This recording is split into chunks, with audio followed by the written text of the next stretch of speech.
Básicamente en la exposición hemos tocado una etapa del proceso de investigación y que faltaría tocar todavía las dos etapas subsiguientes, la del trabajo de campo y la del informe final, con sus fases respectivas.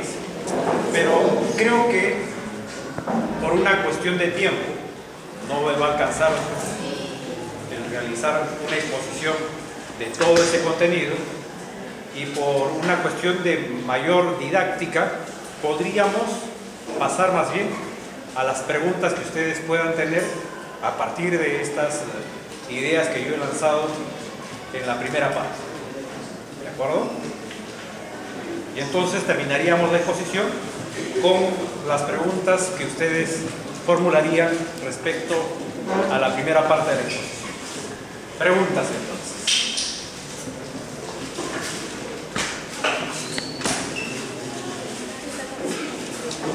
¿Tienen preguntas? Sí. Acerca de la operacionalización de las variables, de las características y la medición, ¿no? La cuantificación, ¿existe algún estándar? En las cuantificaciones, por ejemplo, en el texto de Anguissa se dice de que, por ejemplo, para medir el interés de la opinión pública se puede poner como mucho, poco, bastante. Entonces, ese tipo de cuantificación, existe un estándar porque puede ser características que fueran de poco amplitud y otras que sean más exhaustivas. Ya, cuando tú hablas de opinión pública y pones mucho, poco, bastante, lo único que estás haciendo es indicar grupos en donde se encontrarían determinado tipo de respuesta, pero no estás operacionalizando nada. La operacionalización tiene que ver, decíamos, con definición de categorías.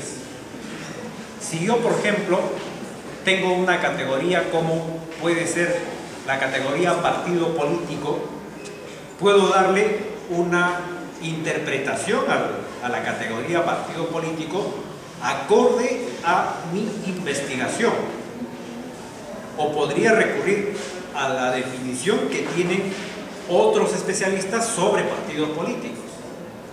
Ejemplo, si nosotros utilizamos la categoría partido político y recurrimos a la definición que utiliza el Jurado Nacional de Elecciones, vamos a considerar entonces que cualquier organización política que tiene un carácter nacional y que está inscrita en el registro de partidos del Jurado Nacional cumple con las características de un partido político.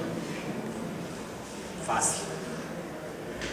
Pero si nosotros utilizamos una definición como la que da Manuel Alcántara Sáenz en su libro Partidos Políticos en América Latina, en donde señala que para hablar de partidos políticos esto debe tener por lo menos tres características. Uno, que sus líderes, el que la organización haya trascendido la vida o existencia de sus líderes, el que exista una actividad política permanente, es decir, vida partidaria, no solo durante el proceso electoral, sino entre procesos electorales. Y tercero, que tenga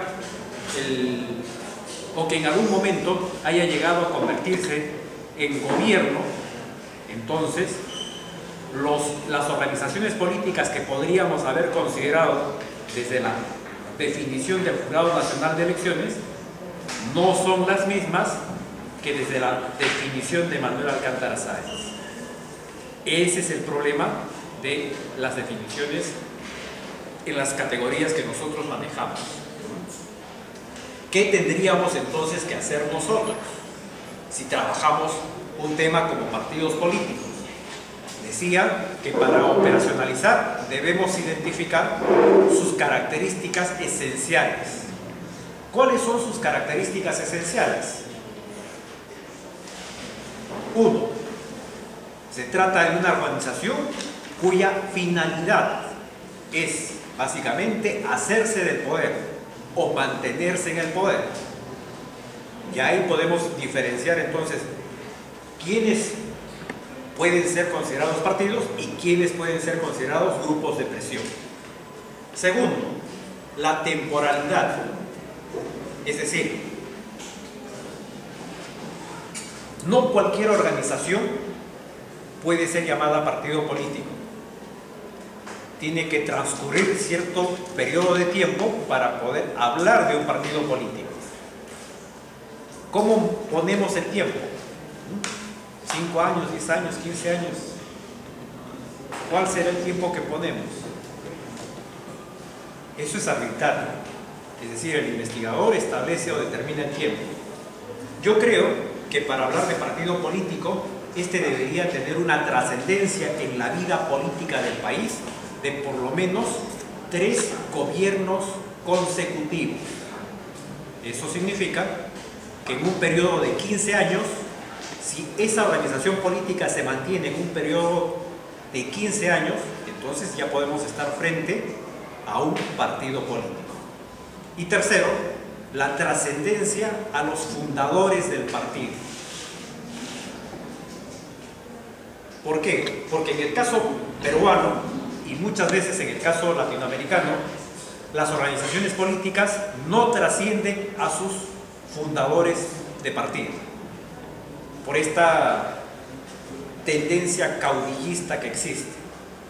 Y entonces, para poder hablar de una organización política partidaria en términos mucho más funcionales y contemporáneos, hay la necesidad de que trascienda la existencia, la vida de sus propios fundadores.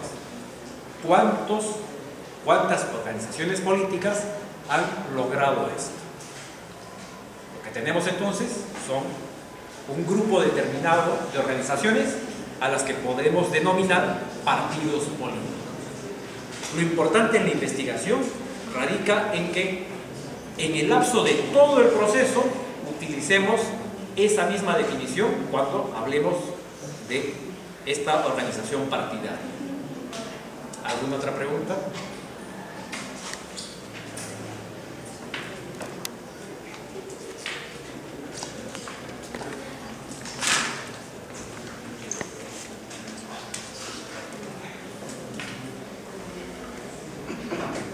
Bueno, si no hay más preguntas, muchas gracias por su tiempo, por su atención y los veo en clase.